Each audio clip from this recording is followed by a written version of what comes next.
Ibu yang dikasihi Tuhan, pada pagi hari ini kita bersyukur. Saya percaya ketika Bapak Ibu dan saudara semua bangun membuka mata pada pagi hari ini, ada suatu ucapan syukur yang luar biasa. Kita masih diberikan nafas, kita masih diberikan kesempatan untuk kita boleh hidup di dunia ini. Olehnya mari pada pagi hari ini kita boleh datang, kita boleh membawa pujian dan penyembahan kita kepada Allah pencipta kita. Dia membimbing kehidupan kita. Mari kita sembah, mari kita puji pada pagi hari ini.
bagi Tuhan. Dialah Allah yang maha suci.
Bapak Ibu boleh tolak kanan kiri dulu. Tanya sehat, gitu ya. Kadang nggak ditanya itu apa namanya silent emosi itu yang berbahaya, gitu ya. Tubuh lebih jujur daripada apa yang kita rasakan. Apa baik-baik saja, tapi mahnya rumah sakit kepala, migrain, gitu ya. Kan panjang ceritanya nanti. Ya Bapak Ibu masih tetap dalam tema tetap tegar di masa sukar. Masih ingat yang pertama tipsnya? Bersyukur. Oke, yang kedua menerima keadaan. Yang ketiga tenang. Yang keempat berdoa. Yang kelima udah tahu. Kira-kira yang kelima apa? Bapak Ibu tenang, tegar di masa sukar itu kira-kira yang kelimanya apa? Apa? Kuat. Ya, apalagi selain kuat? Kira-kira apa itu? Boleh kok ditambahkan. Nanti buat episode selanjutnya gitu maksudnya. Apa lagi selain kuat? Memuji Tuhan. Oh, memuji Tuhan. Oke, ini rohani ya. Jawabannya rohani lainnya. Selain memuji Tuhan? Berserah. Ya, lainnya. Kira-kira apa? Ini paling sering Bapak Ibu ucapkan ke orang, bukan ke diri. Apa? Iya, ke orang ini semangat yo, ke diri. Kok ini ya? Ke diri ayo semangat ya. Yang kelima ini adalah semangat. Apa itu semangat? Ya, atau semangat kakak gitu ya. Semangat itu apa? Ayo kalau bisa bilang semangat toh, ojo kono toh, gitu ya. Semangat itu tidak melukro. Oke, semangat itu apa? Pantang menyerah, benar? Lainnya? Semangat itu apa yuk? Apa lagi? Ya, sukacita, boleh lah, masuk. Oke, lainnya? Selain sukacita? Ayo toh, semangat toh. Ada greget, oke. Itu masuk, ada greget. Lainnya? Segera bangkit, ya oke. Lainnya? Apa? Bergairah, ya apalagi?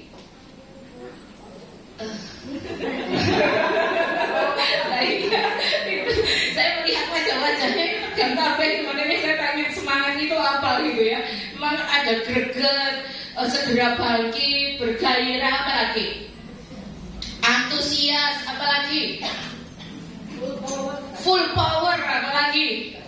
Gaspol, ya. Ada satu tokoh dalam Alkitab yang dia punya semangat. Siapa kira-kira? Ditampilkan. Ada yang bisa tebak?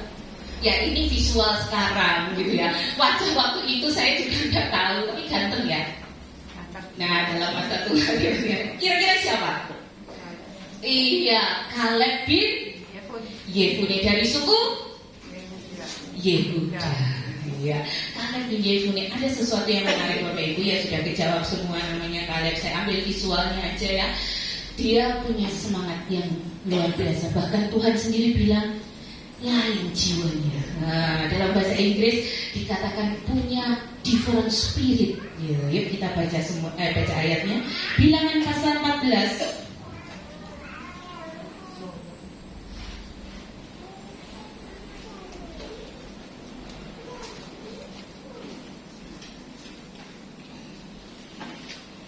Bilangan pasal 14 ayat 24. Kemudian kita sambung Yosua 14 ayat 10 dan 11. Kita akan baca bersama-sama dalam terjemahan baru. Ya, Bilangan 14 ayat 24. Kita akan membaca bersama-sama dalam hitungan ketiga. Ini ayat-ayat yang dalam hari-hari ini masih kita baca ya Bapak Ibu. Bilangan 14 ayat 24. 2, 3. Tetapi hambaku Kaleb, karena lain jiwa yang ada padanya, dan ia mengikut aku dengan sepenuhnya, akan kubawa masuk ke negeri yang telah dimasukinya itu, dan keturunannya akan tingginya. Tuhan sendiri bilang ketika bersama-sama dengan Musa pada waktu itu, ini pemberontakan bangsa Israel. Pada waktu itu 12 pengintai dikirim, semuanya membawa kabar ketika pulang. 2 orang, Kaleb bin Yefune dan Hosea bin Nun atau Yosua, itu datang membawa tandan buah anggur. Wah, negeri yang kita intai itu negeri yang berlimpah susu dan madunya, negeri yang sangat subur. Tapi 10 pengintai yang lain bilang enggak. Di sana itu kota-kotanya berkubu, di sana itu banyak benteng-benteng, bahkan orang-orang di sana itu tinggi besar, raksasa-raksasa. Kita ini seperti belalang.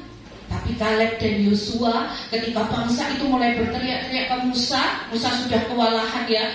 Kaleb dan Yosua menenteramkan mereka, dikoyakkannya jubahnya, bilang kepada bangsa Israel pada waktu itu, tidak, Allah yang mereka sembah sudah meninggalkan mereka, tapi Allah yang kita sembah akan menyertai kita. Kita pasti, kalimat mereka ya, kita pasti bisa masuk, kita pasti bisa meruntuhkan tembok-tembok itu, kita pasti bisa mengalahkan bangsa Yeriko. Nah, kemudian Tuhan bilang, hambaku Kaleb, karena lain jiwa yang ada padanya. Tadi saya bilang dalam terjemahan bahasa Inggris dituliskan, Kaleb ini, hambaku Kaleb ini punya different spirit, punya semangat yang beda, punya semangat yang lain, punya roh yang lain, roh yang mengobarkan semangat di dalam hidupnya. Rohani katakan, biarlah rohmu menyala-nyala, gitu ya. Biarlah rohmu menyala-nyala. Kenapa? Karena semangat itu ada di dalam diri. Tadi James bilang, apa semangat itu? Antusias. Ya, salah satu sinonimnya banyak sekali ya. Kalau dalam bahasa Inggris banyak sekali kata-kata tentang semangat itu. Oke, saya ambil salah satu sinonimnya antusias. Antusias itu berasal dari kata entheos, yang artinya Tuhan di dalam kita, Tuhan yang menggerakkan kita, Tuhan yang bekerja di dalam kita. Dan apapun yang terjadi, seperti pujian tadi, aku kan tetap berdiri di tengah badai, enggak goyah, enggak melokro itu tadi ya, enggak patah semangat, aku kan bertahan dalam segala situasi, aku akan menghadapi semua. Kenapa? Karena ada Tuhan dalam diri, ada entheos itu tadi, ada antusias itu tadi. Nah, balik lagi ke Kaleb, ia mengikut aku sepenuhnya. Sedikit keluar dari konteks ini, ketika Samuel akan mengurapi raja pengganti Saul, Tuhan ini loh gagah Tuhan, dia seorang panglima perang. Tuhan bilang enggak, bukan itu anak kedua, ini Tuhan gagah, ini Tuhan. Oh enggak, anak ketiga, anak keempat, anak kelima, sampai anak yang ketujuh. Lalu masih ada enggak anak yang lain? Ada satu dipajang. Lalu Tuhan bilang apa? Aku tidak melihat penampakan fisiknya, tapi aku melihat apa yang ada di dalam hati. Siapa itu? Daud ya. Sama dengan Kaleb ini, dia lain jiwa yang ada padanya, semangatnya beda, dan dia mengikut aku sepenuhnya. Akan kubawa masuk dari sekian ribu orang yang keluar dari Mesir. Bapak Ibu, hanya 2 orang dari generasi itu yang bisa masuk ke tanah Kanaan, Kaleb dan Yosua. Lainnya nggak ada. Generasi yang lahir di padang gurun itulah yang masuk. Tapi yang keluar dari Mesir tidak ada yang masuk. Bahkan Harun, Musa tidak mendapat bagian untuk masuk di dalam tanah perjanjian. Tapi Yosua dan Kaleb, bahkan Kaleb disebut, Yosua pemimpin ya, otomatis masuk. Karena dia menggantikan Musa pada waktu itu. Diurapi di depan bangsa Israel, dia akan memimpin, melanjutkan perjalanan kepemimpinan Musa. Yosua yang akan memimpin bangsa ini masuk ke tanah Kanaan. Tapi ada satu hak khusus yang diberikan kepada Kaleb, karena dia punya different spirit, punya semangat yang beda. Dia mengikut aku sepenuhnya, akan kubawa masuk dia ke negeri yang sudah aku janjikan. Yang kedua, Yosua 14. Kita akan lihat Yosua pasal 14.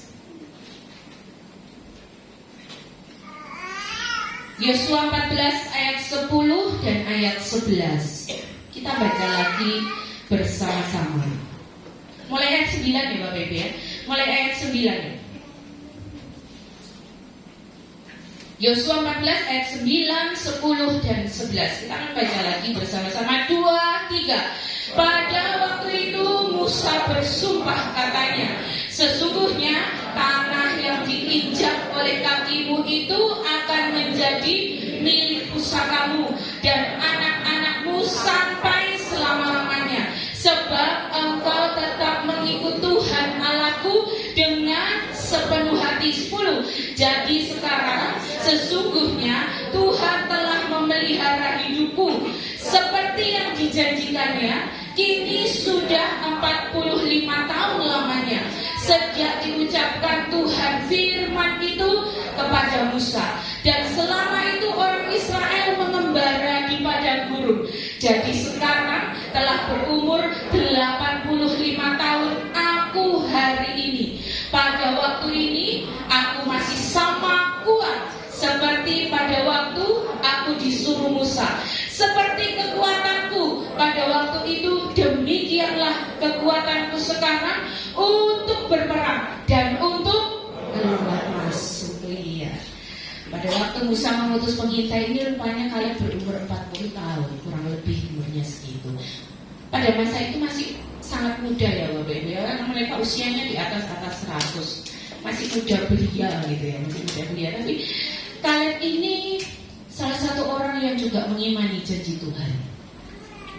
Ketika sudah dibagi-bagi tanah warisan itu ya, tanah perjanjian itu, lalu kalian ini berkata kepada Yosua, apa yang dikatakan Musa hamba Tuhan itu, bahwa apa yang akan aku injak, kaki yang diinjak oleh kita akan menjadi milikku. Dia meminta Hebron. Dia terakhir dapatnya, dia minta satu wilayah yang namanya Hebron. Sekarang usiaku ini sudah 85 tahun. Dari waktu Musa memutus saya untuk mengintai sampai sekarang ini sudah berlalu kurang lebih 45 tahun. Tapi di sini kekuatanku masih sama, semangatku masih sama. Aku masih mampu untuk berperang, gitu ya dikatakan. Aku masih mampu untuk bisa menaklukkan musuh-musuhnya. Punya different spirit, punya semangat yang lain, punya semangat yang berbeda. Olehnya itu menarik perhatian Tuhan. Dilihatnya, wah, Kaleb ini dari suku Yehuda. Itu menarik kisah Kaleb ini. Kita akan lihat apa itu semangat.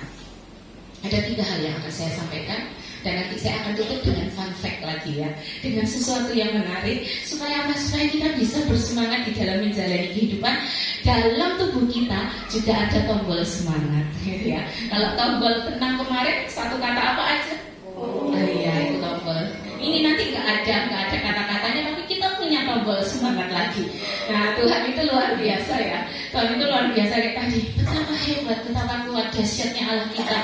Dia berjaya atas segala perbuatannya. Ketika Dia menciptakan kita, itu menciptakan dengan sangat indah. Dan nanti kita akan lihat sampainya. Yang pertama, apa itu semangat? Bagaimana semangat itu membara? Yang pertama, kita bisa mendapatkan semangat karena berakar dari firman Tuhan. Karena kuncinya adalah firman Tuhan. Kalian tadi, dia ingat betul apa yang Tuhan firmankan. Apa yang Tuhan firmankan melalui Musa. Apa yang Tuhan firmankan melalui hamba Tuhan Musa itu, bahwa sesungguhnya tanah yang diinjak olehku itu akan menjadi milikku. Apa yang Tuhan firmankan kepada Musa, bahwa kita akan memasuki Yeriko, kita akan menelan habis bangsa itu. Kalian rupanya dengar baik-baik. Olehnya Tuhan ketika memuji kalian gak kaleng-kaleng. Dia punya spirit yang lain, dia punya jiwa yang lain, dia punya semangat yang lain, yang berbeda dari yang lain. Dan dia mengikut aku dengan sepenuh hati. Dia mengikut aku dengan sungguh-sungguh, Bapak Ibu. Dalam mengikut Tuhan, ketika kita mengikut Tuhan dengan sepenuh hati, dengan sungguh-sungguh, saat kita belajar untuk mendengar firman Tuhan, janji firman-Nya itu yang akan menguatkan kita. Hari ini sudah ada yang baca? Atau baca flyernya aja? Tidak apa-apa kok kalau baca flyernya aja. Itu masih rutin? Koordinator CH ada yang sudah mandek game over? Belum ya? Masih berlanjut atau ada yang repel? Berat Bapak Ibu kalau repelan itu. Satu hari aja tadi malam berapa pasal? Hari ini aja berapa pasal? Ya berapa ayat? Ya berapa ayat? Berapa? 30? Ya 31. Masih sedikit itu. Kalau sudah ketemu 80, 90, aduh saya tak lihat saya hari ini berapa ayatnya ya, tak kredit. Oh, firman itu, Yesaya bilang bahwa firman Tuhan tidak akan kembali dengan sia-sia. Firman Tuhan itu akan bekerja dalam hidup kita. Bahkan di dalam perumpamaan, di dalam perjanjian baru, ada tanah-tanah yang akan ditaburi oleh benih.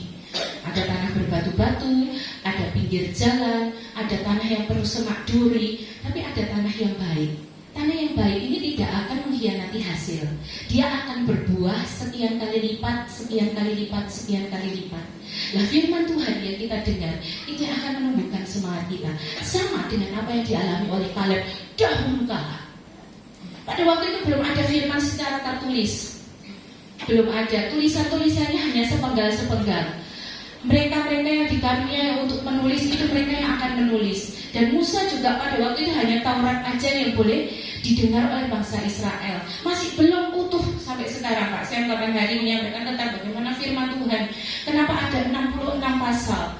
Itu berdasarkan dari kanon. Itu panjang untuk bisa merembuk, bisa jadi firman Tuhan atau Alkitab seperti sekarang ini. Kita bersyukur ada yang tertulis, kita bersyukur ada yang ada di handphone. Gak perlu lagi bawa yang berat-berat, gak perlu lagi bawa yang abot-abot. Sudah bisa kita nikmati di mana saja. Kaleb, dia rupanya mendengar sungguh-sungguh apa yang Tuhan firmankan, dan dia mengimani itu, dan dia meyakini itu, bahwa kami pasti masuk, kami pasti sanggup mengalahkan bangsa-bangsa Kanaan. Dan Bapak Ibu kalau melihat perjalanan di dalam kitab Yosua, ada berapa banyak raja yang mereka kalahkan. Ada banyak raja yang mereka kalahkan hanya, nah ini masuk di dalam hakim-hakim ini. Enggak semua orang Kanaan itu ditumpas, dibiarkan hidup di sekeliling mereka. Akhirnya bumerang kan sekarang.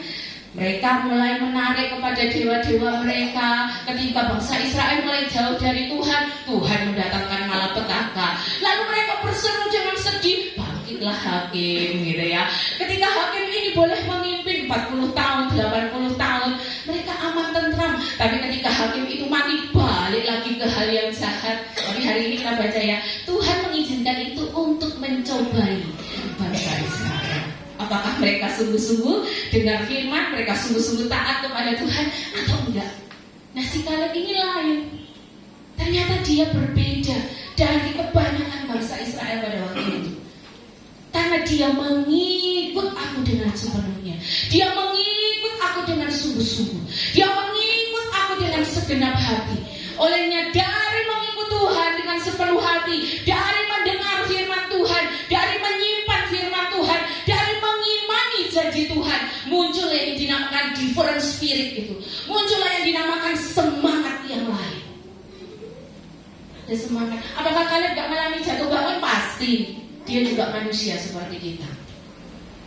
Ketika tantangan ada, ketika situasi sulit ada, ketika bahaya itu ada mengancam, pasti mengalami goncangan, pasti mengalami goyah, pasti mengalami yang namanya manusiawi, kita mengalami jatuh bangun. Tapi kalian punya semangat yang lain. Yang pertama berakar dari firman Tuhan. Olehnya, ayo baru persekian persen kita masuk di dalam apa seri ini ya. Hari ini berapa? 200 berapa itu? Masih panjang Bapak Ibu, ada 3.000-an flyer nanti yang akan Bapak Ibu baca setiap hari. Nah itu, imani janji Tuhan, imani perkataan Tuhan, imani firman Tuhan. Makanya baca setiap hari. Anak-anak yuk, aman.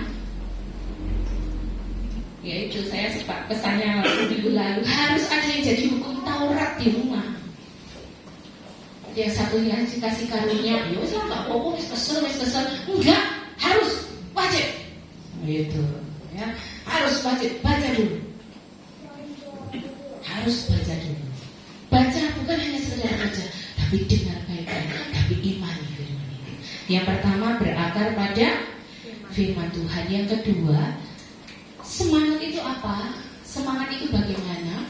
Ternyata semangatnya Kaleb itu masih tetap sampai di masa tua. Nah ini dalam istilah ilmu pengetahuan disebut yang namanya dengan grit.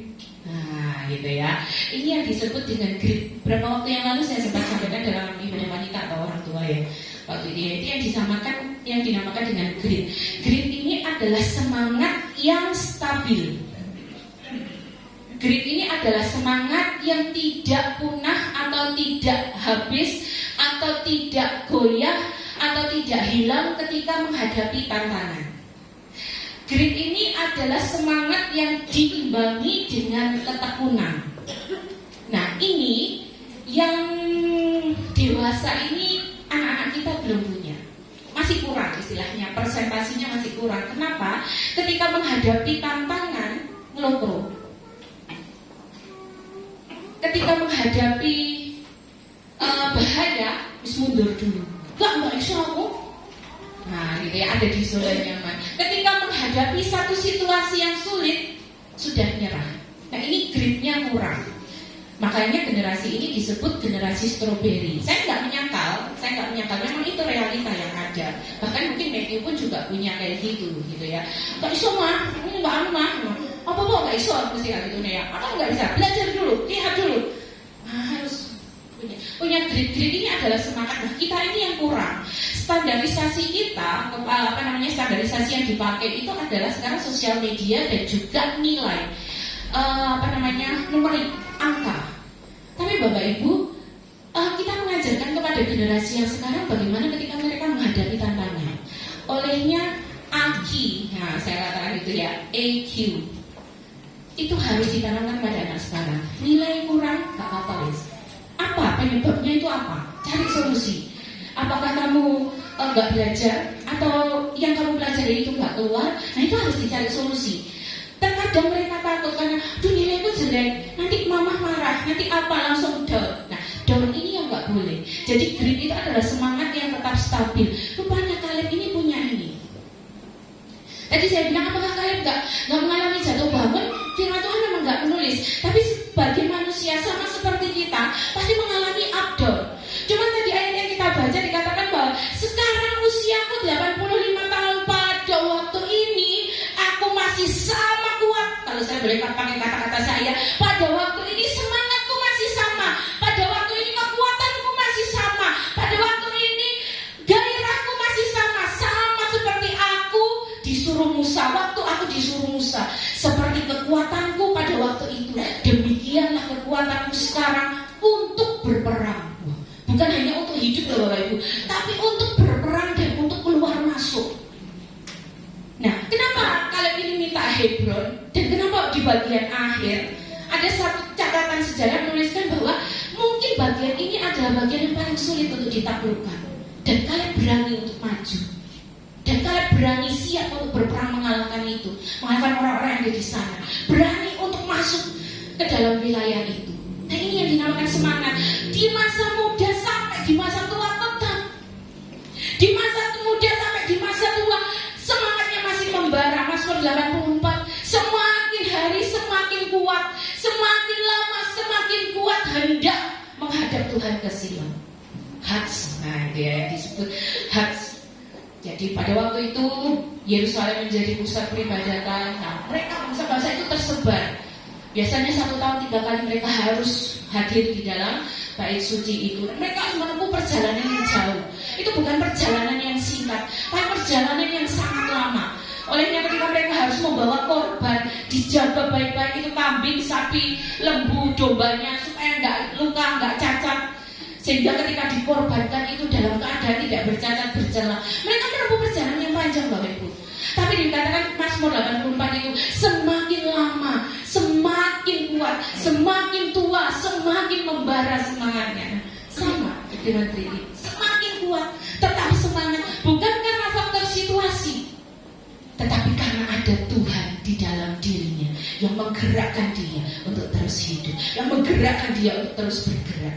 Nah, semangat itu tetap kuat sampai di masa tua, tetap membara sampai di masa tua. Dan yang ketiga, ini yang paling bahaya.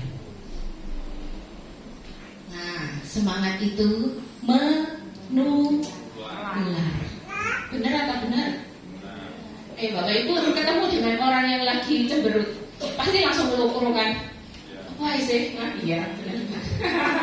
Coba kalau ketemu dengan orang yang datang sudah ubruk-ubruk, bras-bras gitu ya, itu pasti akan ngefek. Coba kalau kalau Bapak Ibu datang ketemu dengan seorang yang bergairah, ya aku senang loh di dekat kamu, semangatku jadi lebih. Padahal juga kita nggak tahu peperangan apa yang ada dalam dirinya, ya kan? Peperangan apa yang ada di dalam kehidupannya, apa yang sedang dia gumuli, apa yang sedang dia doakan di hadapan Tuhan. Tapi semangat itu menular ke orang lain. Semangatnya kalian juga menular ke siapa? Menular ke siapa yuk? Otniel. Siapa Otniel? Iya, Bapak Ibu menarik ya. Musa itu punya 2 anak laki-laki. Tapi yang menggantikan Musa siapa? Yosua. Nggak ada hubungannya ini. Ya, nggak ada. Musa dari suku Lewi, Yosua dari suku Efraim. Ya. Yosua dari suku Efraim. Nah, Yosua ketika dia sudah mati, yang menggantikan siapa? Alkitab nggak tulis anaknya Yosua loh. Tapi Yosua punya anak. Karena di dalam Yosua 24 dikatakan bahwa ketika engkau memilih beribadah kepada yang lain, aku dan seisi rumahku, aku dan keluargaku, berarti dia menikah ya dan punya anak. Gitu ya, tapi gak disebutkan istrinya siapa, anaknya siapa. Cuman ketika Yosua sudah meninggal, ketika Yosua sudah tidak ada lagi bersama-sama bangsa Israel pada waktu itu, yang menggantikan siapa? Hakim-hakimnya Otniel. Otniel ini dari keturunannya, bukan keturunannya Kaleb, tapi dia keponakannya Kaleb. Nah, semangatnya Kaleb ini menular ke keponakannya sendiri yang namanya Otniel, dan dia menjadi hakim pertama di Israel. Kemarin kami sempat ngobrol, kok Otniel ya yang jadi ini dipilih oleh Tuhan? Dia dari suku Yehuda. Nanti ketemu lagi yang kedua siapa?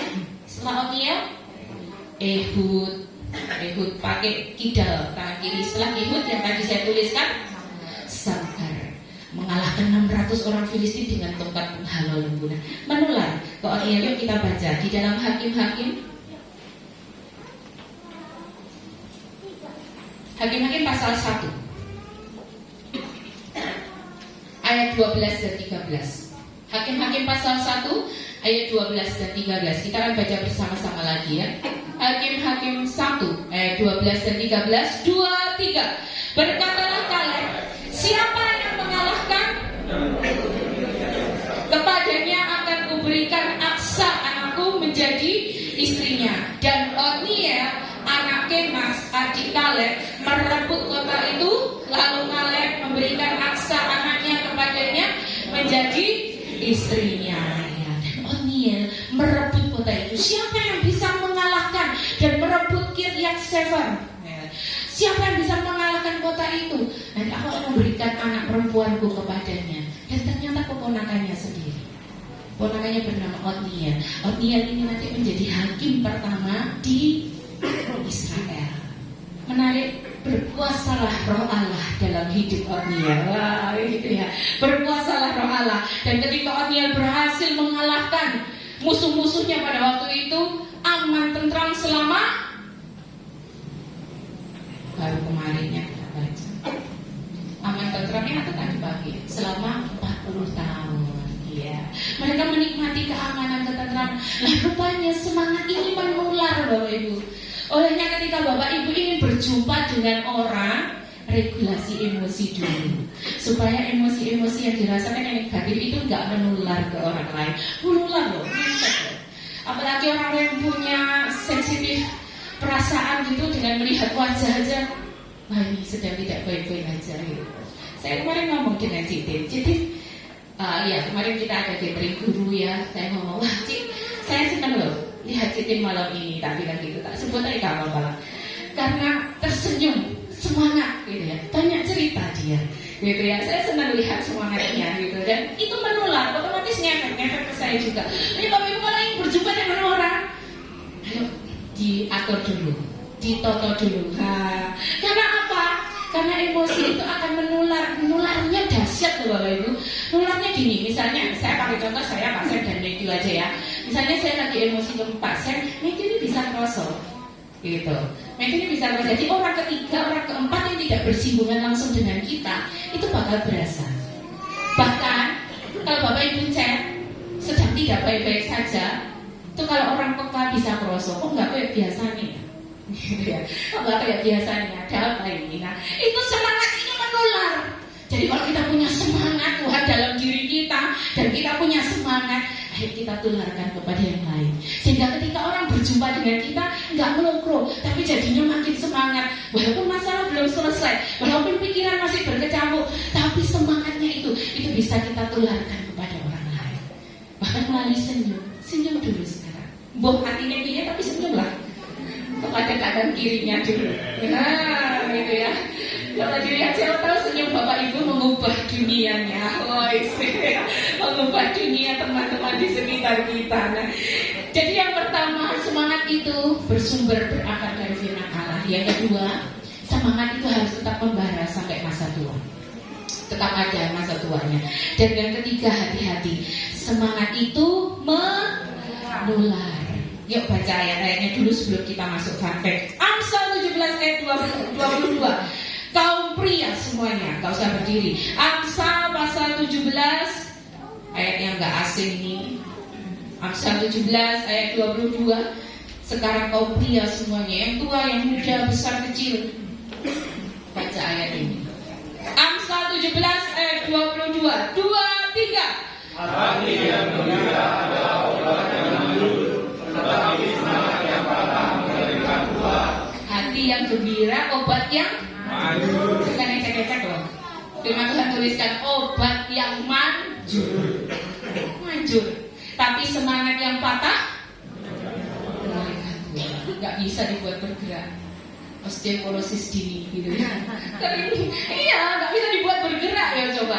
Nggak bisa dipakai untuk melakukan aktivitas. Sekarang kaum wanita semuanya. Satu di depannya Amsal 18 ayat 14.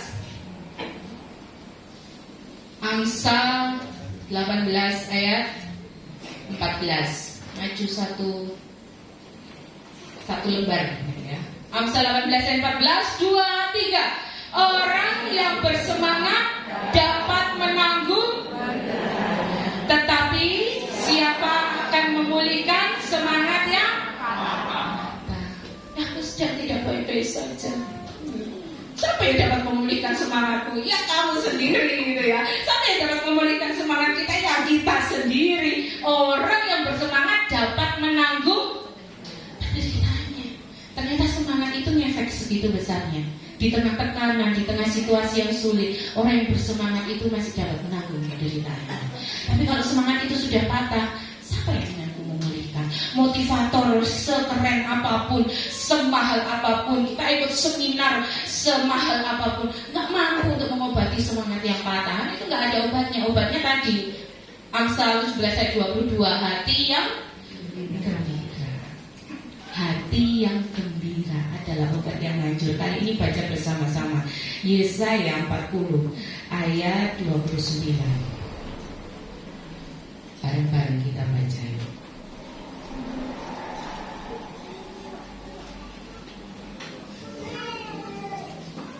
Yesaya pasal 40 ayat 29.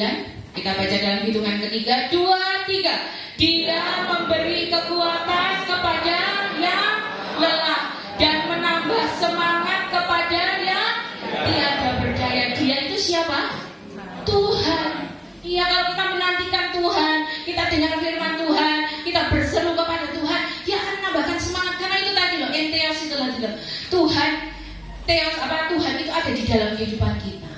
Tuhan itu bergerak di dalam hidup kita. Nah, kita masuk di dalam fun fact Bapak Ibu. Ini tombol semangat yang kita miliki. Ada 3 tombol dalam tubuh kita. 3 tombol dalam tubuh. Yang pertama namanya sinaps otak. Gambarnya kelihatan jelas atau enggak ya? Ini butiran-butiran kecil yang bercahaya, gitu ya.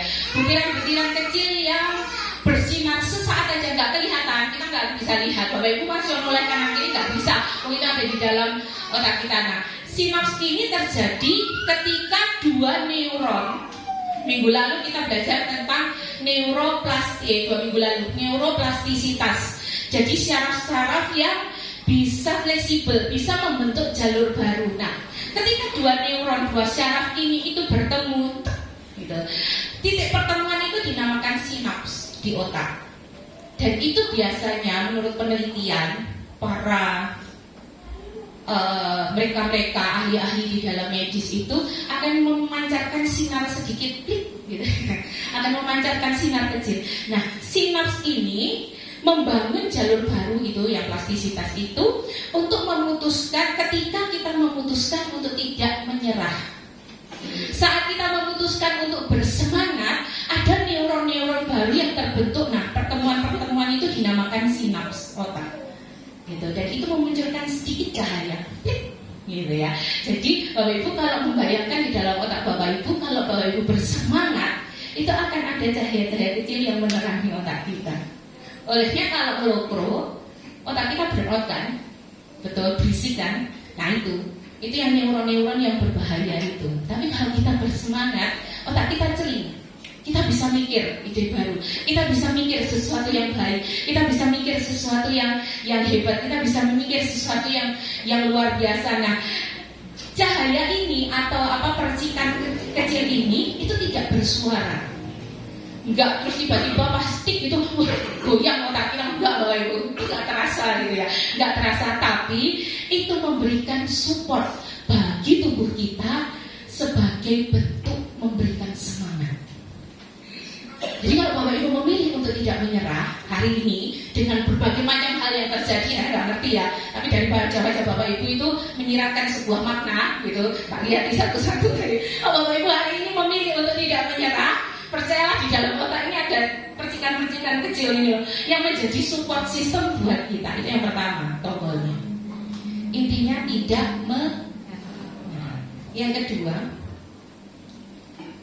Yang kedua ini ada yang namanya motor protein. Nah ini menjadi guyonan ya. Kok aku gak bahagia? Iya, motor proteinmu kehabisan BBM. Kok aku gak bahagia? Motor proteinmu belum ganti oli. Ya, gitu ya. Jadi yang kedua ada namanya motor protein. Motor protein ini biasanya dijuluki kurir semangat. Ini kalau Bapak Ibu membaca di sosial media, ini yang membawa hormon bahagia, yang membawa 4 jenis hormon bahagia dalam tubuh. Apa saja itu? Serotonin. Iya itu.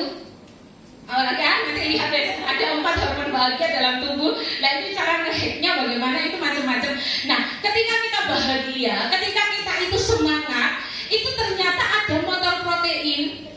Bentuknya kayak apa ya? Ini bercabang atas dan bercabang bawah. Itu akan berjalan siang dan malam. Untuk apa tujuannya? Supaya kita bisa tersenyum. Nah, gitu ya. Tadi waktu Bapak Ibu tersenyum, itu motor proteinnya bawa pesan ini. Supaya kita bisa tersenyum, supaya kita bisa apa? Bisa bergerak, supaya kita bisa apa? Bisa bertahan, supaya kita bisa bahagia, dan supaya kita bisa semangat. Karena ini kurir semangat, bukan kurir Shopee Express, bukan kurir JNT gitu ya. Tapi Bapak Ibu kurir JNT aja, kurir Shopee Express aja kan seneng ya, paket gitu kan. Wah ada datang ini, berarti saya dapat, walaupun kita keluar duit gitu, tapi ada paket gitu kan seneng. Nah ini kurir semangat yang ada di dalam sel kita untuk bawa hormon-hormon bahagia itu ke seluruh tubuh. Dan ini kerjanya siang malam. Bahkan menurut penelitian, di saat Bapak Ibu ingin menyerah dengan keadaan, si kurir semangat ini tetap bekerja. Hargailah dia. Dia bekerja untuk Bapak Ibu, untuk menolong, menyeimbangkan segala elemen-elemen di dalam tubuh kita. Bahkan di saat tubuh ingin menyerah, si kurir ini tetap bekerja siang dan malam untuk bawa zat-zat itu tadi, untuk bawa protein-protein itu tadi menyebar ke seluruh tubuh. Tombol yang kedua, yang pertama tadi sinaps otak yang memunculkan percikan cahaya. Jadi ketika kita memilih untuk tidak menyerah, itu ada cahaya-cahaya dalam otak kita yang membuat kita happy, yang membuat kita bergairah lagi. Yang kedua ada motor protein yang bekerja siang malam. Yang ketiga, tombol semangatnya adalah sel dendritik. Nah, ada yang dinamakan sel dendritik. Sel dendritik itu apa? Sel di dalam tubuh yang terus berjuang tanpa lelah dan tanpa mengeluh. Setiap detiknya, sel ini akan membuat hal baru. Dia akan memecah akan memecah belah, dan dia supaya kita tetap hidup, supaya kita tetap bersemangat, supaya kita terus bergerak, bahkan di saat otak kita ingin menyerah. menghadapi kenyataan. Ada sebuah sel yang bergerak di dalam tubuh yang akan terus membelah diri, yang akan membuat kita semangat, yang akan terus membuat kita itu untuk tetap hidup, untuk tetap bergerak. Jadi kalau Bapak Ibu sekarang bisa bergerak, itu ada sel-sel ini yang memampukan Bapak Ibu untuk bergerak. Olehnya jangan malas untuk bergerak, mager aku seharian gitu. Jadi kan sekarang kan mager aja sambil nonton, sambil apa gitu. Ya jangan, bergeraklah. Karena sel ini aktif, dia terus bergerak, dia terus menolong kita untuk tetap hidup, untuk terus bersemangat, untuk tetap bergairah di dalam menjalani hidup. Hebat ya Bapak Ibu ya. Dalam tubuh kita ada hal seperti itu tadi. Betapa hebat, betapa kuat. Dia berjaya, dia berkuasa atas segala ciptaan. Nah pagi hari ini kita akan praktek untuk semangat. Bapak Ibu berdiri dulu bersama-sama. Saya ikut teladannya Om Tom, saling berhadapan, yang sini berhadap ke belakang, yang sini berhadap ke kanan. Ya, Bapak Ibu coba pandang teman-teman di depannya. Tahu namanya? Ya, oke ya. Oke, saya minta salah satu dong berhadapan, yang sini hadap ke timur, yang sebelah barat sini hadap ke berhadapan, hadap ke timur, yang sebelah timur ini hadap ke barat. Oke. Nah, sisi kiri dan sisi kanan, berarti sisi sebelah barat sini hadap ke timur, sisi sebelah timur sini hadap ke barat. Saya minta satu suara aja ya. Satrio kenal siapa dari sisi barat ini, tolong disebut namanya yang keras.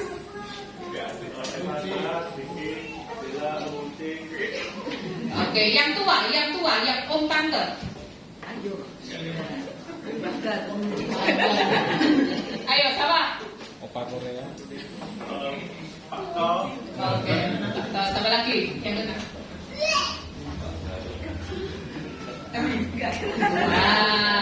Mei yang kenal di sisi depannya sini siapa aja? Suara yang keras.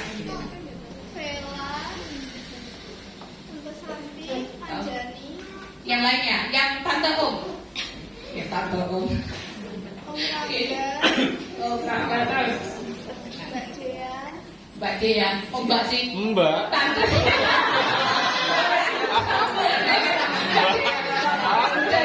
Oke, yang di sini. Selin kenal siapa aja yang di sisi depannya? Dengan suara keras. Yang bukan teman sebaya. Siapa? Ya, tante Lila bisa kenal nih. Lainnya. Oh iya, Mak Nari. Ya, oke. Ya, emak memang betul. Ya. Terus. Kak Mary, terus apa lagi? Iya, itu teman sebaya, teman yang lainnya yang tante. Om Jojo, oke Bapak Ibu. Sekarang tugasnya begini, sisi barat dulu ya. Sebutkan satu nama dengan bersuara. Sebut satu nama dengan bersuara. Yang bukan kocoplek, yang bukan teman sebaya. Ayo, sebutkan satu nama. Yang bukan kocoplek, yang bukan teman sebaya. Dengan suara keras.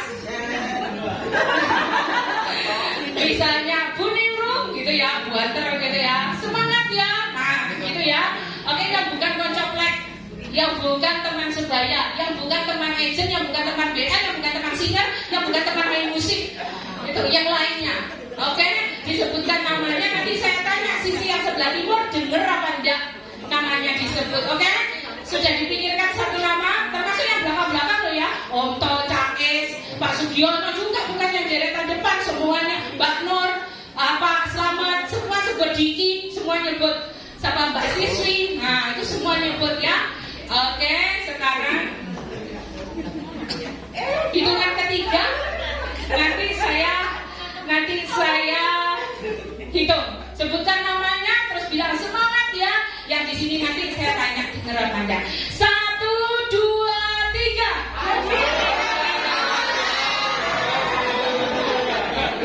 Dengar nggak? Nggak. Itu yang Pak dengar. Kurang banter berarti ya. Yuk, 1, 2, 3. Oke. Nama yang disebut tadi saya di paranya, yuk semangat ya.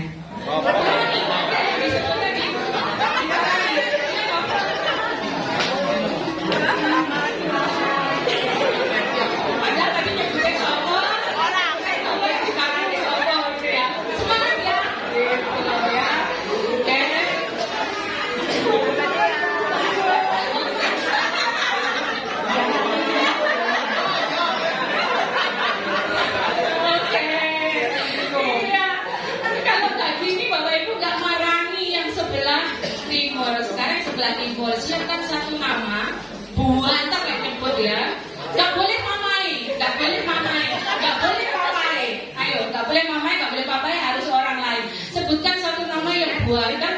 Misalnya Bu, siapa namanya? Bu Sri A, semangat ya. Mana ya? Yuk, 1, 2, 3. Bu Nati,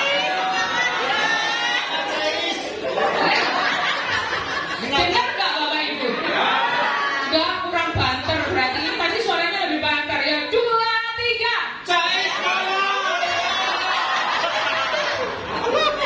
Oke, sekarang diparani yang disebutkan nama tadi. Bilang semangat ya. Gitu ya. Ayo diparani.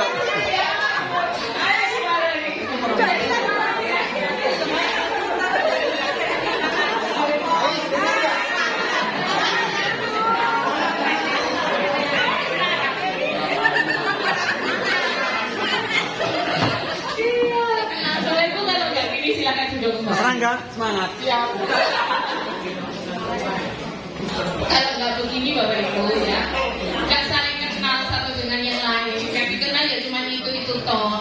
Ketemu ke gereja sama-sama pulang prung gitu ya. Nah, menurut penelitian menyebut nama seseorang itu memberi semangat.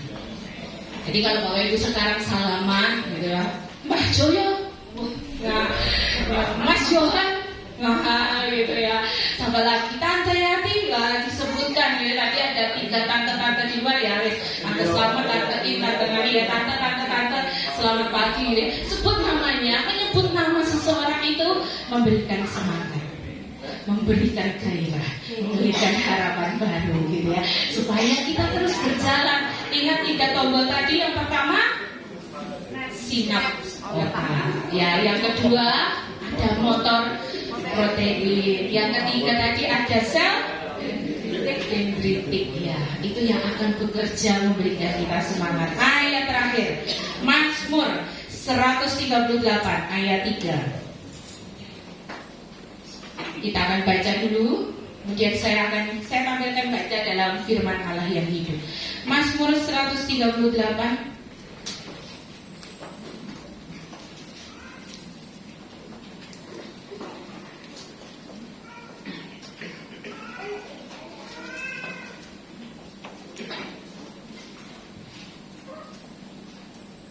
Sudah ketemu ayat 3, Mazmur 138 ayat 3, hitungan ketiga, kita akan baca bersama-sama. 2, 3. Pada hari aku berseru, Engkau pun menjawab aku. Engkau menambahkan kekuatan dalam jiwaku. Kita baca dalam firman Allah yang hidup yang sudah saya tulis di depan.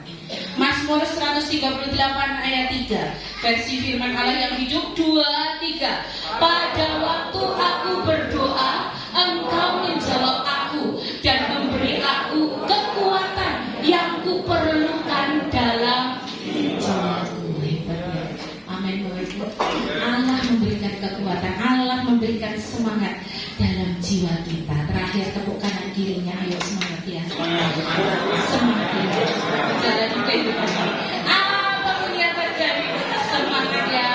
Kalau dia nggak senyum, ditabrak yang kencang-kencang, blok gitu ya. Semangat ya gitu. Sampai dia senyum. Yang benar-benar semuanya apa? Terus bersemangat. Terus yang mau akhir tahun, itu tahun yang baru, kita melangkah dengan penuh keyakinan ada Tuhan beserta dengan hidup kita. Amin. Ku hidup karena percaya. Ku hidup karena percaya. Kau yang berjanji setia. Pengharapanku selalu ada di dalam-Mu.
dan terimalah berkat dari Tuhan.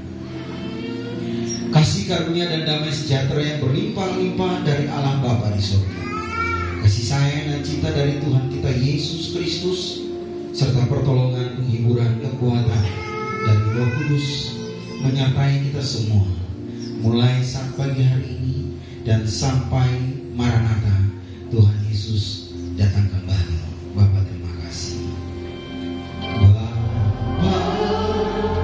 terima